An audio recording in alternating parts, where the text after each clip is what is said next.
Националниот ансамбл за народни игри и песни на Македонија Танец и културно-уметничкото друштво Браќа Гиновски ќе одржат заеднички концерт во Гостивар во чест на големиот христијански празник Великден. Концертот е закажан за утре, 16 април, во Центарот за култура Асном со почеток во 19 часот и 30 минути.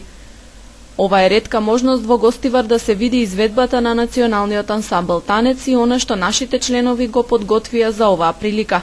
Затоа ги покануваме сите граѓани да дојдат на концертот и да уживаат во настапите, велат од културно-уметничкото друштво Браќа Гиновски. Концертот ќе трае час и половина, а публиката ќе има можност да проследи повеќе народни игри, песни и оркестарски дела. Билетите чинат 150 денари. Националниот ансамбл Танец годинава прославува 65 години од своето постоење. Има учествувано на над 4500 концерти во земјата и во светот пред околу 8 милиони гледачи. Во Гостивар Танец настапува за прв пат по 10 години.